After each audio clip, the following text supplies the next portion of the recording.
আসসালামু আলাইকুম রহমতুল্লাহ বরকাত। সুনান ইবনে মাজাহ শরীফের হাদিস নম্বর 2611। হযরত আব্দুল ইবনে আমর রাদিয়াল্লাহু তাআলা আনহু থেকে বর্ণিত। তিনি বলেন যে আল্লাহর রাসূল সাল্লাল্লাহু আলাইহি ওয়াসাল্লাম বলেছেন, যে নিজের বাপ ছাড়া অন্যকে বাপ বলে পরিচয় দেয় সে জান্নাতের খুশবুও পাবে না, আর জান্নাতের খুশবু 500 বছরের দূরত্ব থেকে পাওয়া যাবে। হাদিস সুনান ইবনে মাজাহ। ব্যাখ্যা: আমি বিকালে এটা ইউটিউব ফেসবুকে একটা হাদিস আপলোড দিয়েছি, তাদের সারোগেসি সম্পর্কে এবং গর্ভ বাড়া সম্পর্কে বলেছি, এবং অন্যের মানে সুক্কারা নিয়ে নিজের স্ত্রীর ডিম্বাণুতে প্রবেশ করিয়ে বাচ্চা নেওয়া প্রসঙ্গে, বিশেষ করে যারা বাজা বা যেসব পুরুষ বা নারীদের বাচ্চা না, সুক্কারণ বা ডিম্বাণু যাদের নেই, তাদের সম্পর্কে বলেছিলাম। এই হাদিসে একটু যদি আমরা চিন্তা করি, নবী সাল্লাল্লাহু আলাইহি ওয়াসাল্লাম বলেছেন যে নিজের বাপকে ছাড়া অন্যের বাপকে যদি নিজের বাপ বলে পরিচয় দেয় তারা জান্নাতের খুশবু পাবে না, অথচ 500 বছরের দূর থেকে জান্নাতের খুশবু পাবে। সেই সন্তান তাহলে জান্নাতি হবে, বা 500 বছরের দূরত্ব থেকে যে খুশবুগুলো অন্যরা পাচ্ছে সে পাবে না। দুটো ব্যাখ্যা হতে পারে, এক জাহান্নাবী হবে হয়, আর নাই সে 500 বছরের দূরত্বে যে খুশবুটা অন্যরা পাচ্ছে সে পাবে না, সুগন্ধটা পাবে না। এখন নিঃসন্দেহে নবী সাল্লাল্লাহু আরেকটা হাদিসে বলেছেন, এই হাদিসটি ইউটিউব ফেসবুকে দিয়েছি, দেখবেন যে বিছানা যার সন্তান তার, অর্থাৎ নবী সাল্লাল্লাহু এখানে বোঝাতে চেয়েছেন যে শুক্রাণু যার সন্তান তার, যেহেতু স্ত্রীর ডিম্বাণু আর পুরুষের বা স্বামীর শুক্রাণু একত্রিত হয় সন্তান। এই নবী সাল্লাল্লাহু বলেছেন যে বিছানা যার সন্তান তার, অর্থাৎ শুক্রাণু যার সন্তান তার।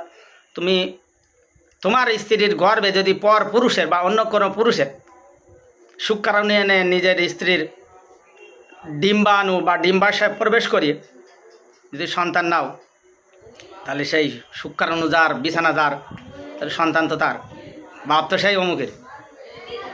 ডাক্তার বা এখন বর্তমানে অনেক এগুলো চিকিৎসা কেন্দ্র গড়ে উঠেছে গোপনভাবে, এইভাবে, যেগুলো অনইসলামিক। তো সেক্ষেত্রে কি হয়, তোমার বাপ বলে পরিচয় দিচ্ছে, তুমি তো ক্ষতিগ্রস্ত। অবশ্য সেই বাচ্চাটা, যে বাচ্চাটা বড় হচ্ছে, সেও ক্ষতিগ্রস্ত। অবশ্যই মনে রাখা উচিত, এখানে কেউই লাভবান হবে না। ওই জন্যে আমি কোরআন মাজিদে সূরা নূহের কয়েকটা আয়াত দিয়েছিলাম, সেখানে আমি ইউটিউব ফেসবুকে দেখে নেবেন। আল্লাহ বলছে যে তাদের আমার কাছে তওবা করতে বলো, আমি তাদেরকে ক্ষমা করে দেব, তাদের পাহাড়ের ঝর্ণা দেব, নদ নদী গাছপালা এবং প্রবাহিত ঝর্ণা, আকাশ থেকে বৃষ্টি বর্ষণ করবে এবং দেবো সন্তান সন্ততি এবং তাদের রিজিকে বরকত, ইত্যাদি ইত্যাদি বলা হয়েছে। সেক্ষেত্রে অবশ্যই যাদের শুক্রাণু ডিম্বাণুর সমস্যা বা কম বা দুর্বল, তারা অবশ্যই তওবা ইস্তেগফার করবেন, বেশি বেশি রোনাজানি করবেন, দিনের পথে ফিরে আসবেন। এবারে এর ভিতর দিয়ে আল্লাহ কাউকে ছেলে দেয় তো মেয়ে দেয় না, মেয়ে দেয় তা ছেলে দেয় না, কারো ছেলে মেয়ে উভয় দেয় না, আবার কারো পরেও দেয়। ধৈর্য ধরা লাগবে। প্রয়োজন হলে আপনার যে স্ত্রীর গর্ভে হচ্ছে না, আপনি আরেকটা স্ত্রী বিবাহ করেন, পূর্বে অনেক হতো, এবার দেখা যায় তার গর্ভে আবার হলো, এরকম করবেন। এবার এই বাচ্চাগুলো এসে বড় মা আবার মানুষ করে আবার বড় করে নিজের সন্তানের মতন করে আবার তারা মানুষ করে, এইভাবে হয়। তাহলে অন্য কারোর বীর্য নিয়ে বাচ্চা স্ত্রীর গর্ভে এনে ওই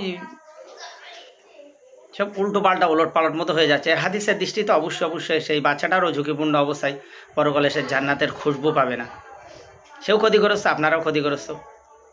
অনেকটা জটিল এবং কঠিন ব্যাপার। আর মনে থাকে, যেন প্রকাশ থাকে যে প্রত্যেক ষাঁড়, দুম্বা, উট, মহিষ, গরু, ছাগল, হাতি বলেন, যত রকমের ঘোড়া বা প্রাণী আছে, তাদের ক্রস করা বা হাইব্রিড করা বা পাল দেওয়া বা ষাঁড় দেখানো, এগুলো করা অবাধে জায়েজ।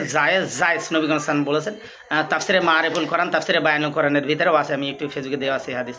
কিন্তু মানুষের ক্ষেত্রে এটা জায়েজ নেই।